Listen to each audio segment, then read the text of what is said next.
video I'm really excited to make because it took me hundreds of taps to figure some of this stuff out. I mean, yeah, this is gonna be good. And when you find your passion, it ignites you as a person. You just feel awesome. As a beginner, it is super important to understand what the ends of some of these submissions look like. And in my previous video, we went over basically like the art of tapping, but if you don't know what you need to tap to and what some of these submissions look like, then it's really hard to see it coming. And one of the top questions I remember hearing, and one of my primary questions when I first started was, okay, I'm in an armbar, so how do I defend that? How do I get out of an armbar? And I remember my professor laughing at me, and he's like, Crystal, don't get into that position in the first place. Don't get armbarred. And I'm just like, huh? So today's video, we're gonna go over some of that. We're gonna go over what to look out for, some top tips. So if you think about it, if you think about submissions, right? And trying to have the question of how do I get out of an armbar, for example, it's kind of like this. So imagine you're driving. And imagine you're driving in a foreign country and you're driving along and you see a sign, but it's in a language you do not understand. So you just kind of ignore it. You keep on driving and all of a sudden you see 3 lanes of traffic oncoming, right? That, if you then decide in that moment, I am gonna do some evasive maneuvers, I'm gonna like do a UE and get out of here, that's almost like being in the armbar and trying to do techniques to get out of the armbar. That is a very dangerous situation to be in, and you could, potentially get injured. Now, let's say we rewind, you're driving along, you see the sign, you understand the sign, and you do something different. You do a little right turn instead of that left turn, and bam, you are not seeing oncoming traffic. So that's pretty much what jiu-jitsu is about, what we're going to cover today. We're gonna go over what it's like to be in oncoming traffic, and we're also gonna go over some tips so you can see the signs before you reach oncoming traffic. And as a beginner, I mean, it takes a while to figure out this stuff on your own. So this is definitely really good knowledge. All right, in my previous video, I talked about some of these submissions and if they were one of 2 categories, so definitely like go back and watch that. So it was basically covered like the art of tapping. And so right now we are gonna start with a triangle. So what you want to do is you are going to be imagining that you are Gary throughout all of this. So I'm gonna be putting these submissions on Gary. Ladies, just imagine maybe longer hair and a red lip. All right, so for a triangle, this is what, let's go in this direction, that way they can see.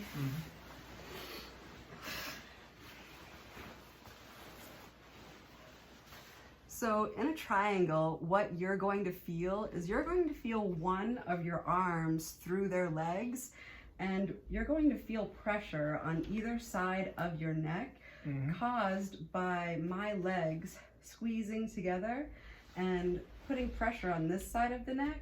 And then his shoulder is also helping apply pressure on this side of the neck. So with this type of submission, right, it's of all the submissions that you could do, this one has the least risk because right before tapping, I mean, are you feeling any pain? No? Can you breathe? A little bit. Is your trachea being crushed? No. No? All right, so if I keep on squeezing, what would eventually happen to you? It's a blood choke. You're not supposed to say the C word. A blood discomfort around the neck. So basically, he would tap before falling asleep. So what you need to watch out for as a beginner to not get into this position to begin with is anytime you are in somebody's guard, right, in their closed guard, or in their open guard. And if you have one arm in and one arm out, this is prime time. This is the sign that you will probably get triangled, right? So sometimes they can like stuff your arm down, or sometimes as a beginner, you don't know any better. You have no idea. So the rule of thumb is either both in, both arms in, or both arms out. Either all in or all out. If one is in and one is out, especially if you're rolling with an upper belt, try it and see what happens. All right, so our next submission that we're going to talk about is one that's very popular. So I'm going to mount you.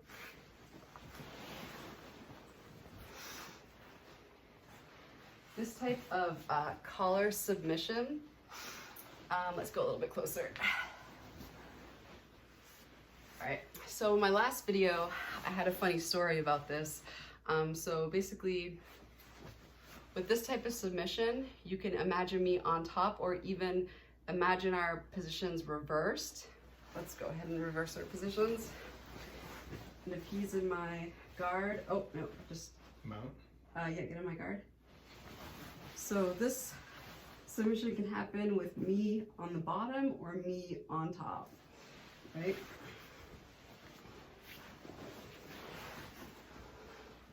So if you are Gary, right, and somebody is on top of you like this and starts reaching in your collar, right, and then goes to the other side and gets a grip on the material on the other side of your neck, this is bad. This is very bad. This type of hold right here is another type of submission. We're not saying the C word. The first grip is down too. Any kind of Yes. deep collar grip. Yeah. Yes, anytime that they have a hand inside your collar is not good. That is a sign.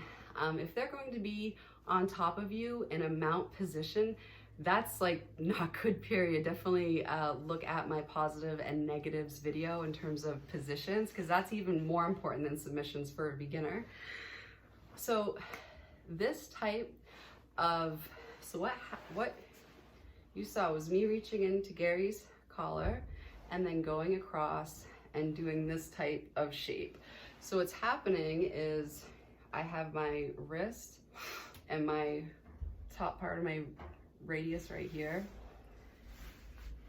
in combination with this bone right here, the ulna, and when I go like this, that reduces the space around the neck, which applies pressure on your carotid arteries, which is the same concept and principle as the triangle that we previously went over. So you can start to see a pattern in these types of submissions where you're using various parts of your anatomy to create the pattern of almost exactly like a triangle shape. You have a backboard holding the head down, and you have pressure being applied to either side of the neck through one of your limbs or two of your limbs, or some part of your body is going to be on either side of their neck. But for any type of collar-based submissions as a beginner, the thing that you have to watch out for, the sign, is anytime they get a grip on the inside of your collar, you want to practice your grip strips and get that out of there. It's like protecting your neck. You know what I mean? So man, if I knew that, do you know how many like taps that would have saved me? Mm-hmm. Probably like at least 100. All right, so the next submission that we're going to cover is the guillotine. You can pronounce it guillotine or guillotine. Guillotine is actually the French way of pronouncing it because back in the late 1800s, Joseph Guillotine recommended, he was a French doctor, he recommended the guillotine as a way to, you know, off people who were not good for society, I guess. But yeah, French is guillotine, you know, or guillotine, however you want to pronounce it. So this type of submission is very interesting because the first two that we went over were deemed like clean. The probability of them being clean is very high, and by clean I mean no trachea involvement whatsoever. So the pressure was angled this way, and as you can see, there's usually space in front of your trachea, so you're able to breathe throughout the whole thing. You can fall asleep and still be breathing. So it's a very, you know, comfortable choke. I mean, oh, I'm gonna have to edit that. It's a very comfortable submission. Blood occlusion. Yes. So for this next submission, a guillotine is basically going to look something like this. So the head's going to be down, my bicep is going to be on this side of the neck, and my forearm is going to be on this side of the neck, and basically here, and this can be from the guard position, I'm just doing it in this, or standing. So I'm basically applying pressure like that. The thing is about a guillotine is has a higher probability than a collar type of submission or a triangle of being unclean. So sometimes what happens is it won't be a perfect V where the trachea is. Sometimes it slips a little and your trachea ends up being right there. If that happens, it's very uncomfortable, and also with guillotines, you risk getting your neck cranked. So as a beginner, I would advise to tap early if you're in a guillotine, and try to save like your cervical spine. So anytime that you feel that your head was in that position that Gary just was in, typically you'll be in somebody's guard, and if you have your head down, then it's easier for them to apply a guillotine. So for guillotines, the early sign to watch out for as a beginner is if you have your head down, or if they're trying to shove your head right here, they're trying to set up a guillotine. If you're doing a double leg, for example, double leg takedown, and you maybe, you know, missed one leg and you have a single now, you need to put your head on the inside. If you have a single leg and your head's on the outside, you are at a very high risk of getting guillotined. So 2 tips there. If your head is down, you have that's a sign, right? You have just put yourself in grave danger of being guillotined. And if your head is on the outside of them, if you're trying to go for a single leg, that also sets you up for being guillotined. So try to keep your head up. When you're getting tapped hundreds of thousands of times as a beginner.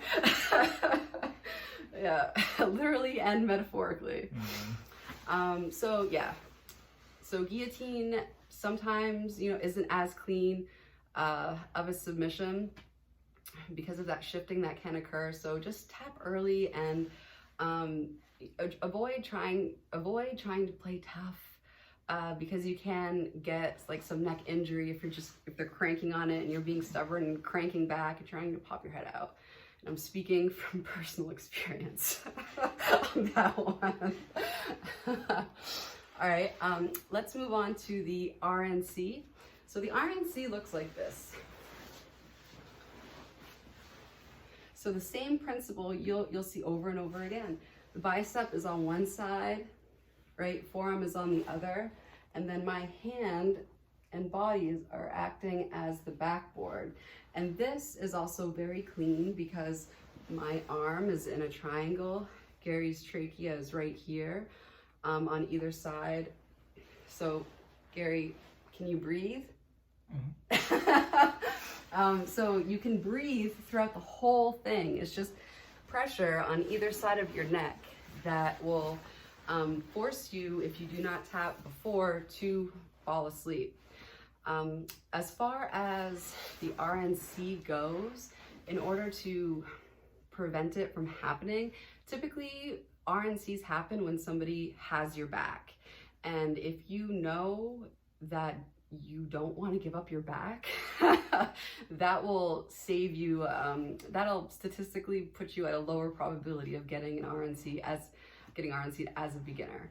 So just keep in mind that you never want to have somebody on your back. If they aren't on your back, then it's really hard to perform like a traditional RNC. All right, moving on. So we are going, here's a question, right? What we just covered, would you consider any of those joint locks? Leave your answer in the comments. If you watched my previous video, you'll know. But now we're gonna move on to submissions that have a higher probability of inducing injury.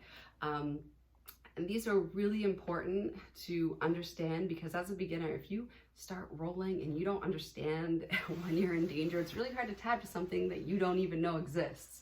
So we're gonna go over these positions, the ending of these submissions, so that you'll know when things aren't going well. You'll know when you have oncoming traffic, right? Their lights will be on. You can see them, as opposed to no lights, and then your airbag goes off and you're wondering what happened. All right, so first we're gonna start with the arm bar. So if you wanna lay down right here. All right, so anytime, do you want to put your head on the side? Yeah. All right, so anytime that you are in a position where your arm is extended like this, and they have one leg over your face, another leg over you, and they have your arm like this, tap. Tap early for this one, right? Tap fast. And if you are a beginner in my position, do not apply this fast, right? Give them time to tap. If you just rip it and shoot your hips up, you're gonna break somebody's arm, and you're not gonna make any friends at your gym doing that. So if you are Gary and you are in this position, right, you're seeing headlights going down the wrong way. So one of the telltale signs that you need to watch out for to avoid getting armbarred is if you are in a position and their leg is coming over your head, put your arms in a safe place, right? So that could be, you could tuck your arms, you could hold one, but whatever you do, do not let them extend your arm, because if your arm is extended in this position, tap. Yes, if you are trying to escape and the arm has been extended, it's like doing a U-turn with oncoming traffic, right? Trying to get out of there. That is like, even if you are trying to practice an escape, yeah, just it's very high probability of getting injured. So definitely watch out if you're a beginner and you're rolling and all of a sudden you are about to get a foot across your face and you feel like they're going for an arm, you tuck those puppies in. Another way that you can avoid getting armbarred is always keep your shoulder, like they have a little saying in jiu-jitsu, like keep your enemies close and your elbows closer. So anytime that you have your elbows out, you are risking somebody just kind of hooking that and setting up some techniques for an armbar to happen. Yes. So, okay, we can go over what's actually occurring during an armbar too. So if you want to lay down in that same position. All right. So what happens during an armbar? An armbar is a, spoiler alert, is a type of joint lock. So right now we are attacking the elbow. So what happens is his elbow is going to be hyperextended and basically broken, depending on how high my hips are and how pinched my knees are. But basically I'm using my pubic bone as like the like apex yes, that's the word, the fulcrum point, to cause this to go backwards. So here, pinching and my hips go up, that's the fulcrum point for causing the damage and hyperextension and the eventual breaking of the arm through the elbow joint. So that's why it's very important to put these things on slowly and to tap early, because, you know, hyperextended limbs happen and it sucks when they do. Very painful. All right, so the next thing on our list is the Kimura and Americana. So this is what they look like. You want to get into it? Yep. So if you want to lay down. Yep. So if you are mounted, if you are Gary and you are mounted and you feel that they are trying to isolate one of your arms, you are in a very high risk area of getting an americana. So basically, they'll have your arm like this against the ground and they are going to be attacking your shoulder. And a Kimura is like the same thing except in the opposite downward direction. So anytime that you are mounted and you feel one of your arms either being, if you feel one of your arms being isolated, you are in the, that's a sign. That is the sign that something is going to happen. And if it does get into a position like this, you need to tap, or like this with the bending happen, you need to tap. And like any joint locks, you need to tap early because you don't want to risk injury to your joint. All right, and the last technique or the last submission that we want to show today is the knee bar. So I'm just gonna sit on you. Oh, other way. Yep. All right. So basically, if you feel like they have your leg like this, you are in high risk of getting a knee bar. And the knee bar works in a very similar way as the arm bar. So basically the knee joint is being attacked and hyperextended and eventually broken through, through my body and my hips going forward and arching like that. So if you have your leg and somebody is hugging it like this, tap, because you are about to get knee barred. So yeah, anytime that you have a leg being isolated, you are at risk. One thing that you can do is figure 4 your legs. That way that's a defense to getting knee barred. It's very similar to doing this with your arms to avoid getting arm barred. So if they're hugging or about to hug your leg, figure 4. You don't even know how many times I got my leg attacked before I figured that one out. Simple defense, I say. Seriously. All right, so that is it. So in the beginning, we went over a bunch of submissions, all submissions having to do with pressure being applied to your arteries, causing an eventual nap if you do not tap. Those are, you know, less risk of injury than the other joint lock submissions that we went over towards the end. So definitely when you are rolling, if somebody grabs your collar or has their hands deep inside your collar, that is a sign. You want to get those hands out of your collar. If somebody has your back, you do not want that. That is the worst position to be in if somebody has your back in jiu-jitsu, and you are at a very high risk of getting an RNC. If you keep your head down during rolling and you just kind of charge at them like a bull, you are at a very high risk of getting guillotined. And definitely tap earlier for a guillotine than you would like a cleaner collar choke or triangle, because there's a probability of getting a neck crank and also a probability of getting a forearm across your trachea, which is not comfortable at all. So yeah, moving on to the joint locks for an armbar. If you feel a heel coming across your face and a leg coming across your face, pinning you down, you are even in an upright position. There's some like arm bars from there. So if anytime you feel like a calf is coming across your face, chances are you're at a high risk for getting an arm bar, and you want to fold your arms in. If one of your arms is extended in that arm bar position, do not mess with that. Tap ASAP. And if you're applying that arm bar, like, do it slowly. Like, don't be a jerk. And as far as americanas and kimuras, the same thing applies. Like, if you have your arm out like this and they are applying pressure, tap early. If you're the one applying the pressure, do it slowly. Some people don't have the same type of mobility in their shoulders as others.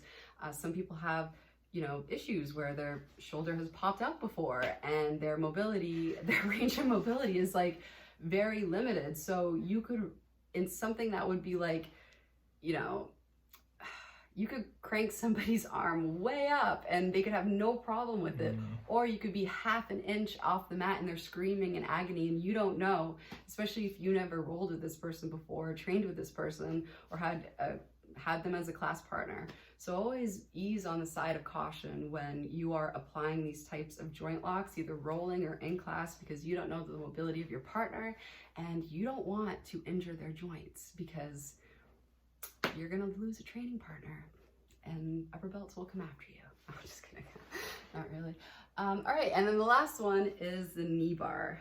So anytime, much like an arm bar, if you have your leg being isolated, you definitely want to figure four your legs to prevent that isolation from happening, just like an arm bar when we fold our arms. Yeah, or else your knee is under risk of being attacked. So that's it. So with all of this information, you know what these submissions look like, so you're not just driving down in darkness down this road, this 3-lane road that could have oncoming traffic and you have no idea. And now you know some of the signs, so when you're rolling, you can like see the signs and know that you need to divert your path, or else you may be at risk. So here's a pop quiz, right? If Gary is in my guard and he has one arm in and one arm out, what is he at risk for, right? Tell me in the comments below, right? So yeah, realizebjj@gmail.com if you have any questions. Thank you. Thank you. All right, till next time.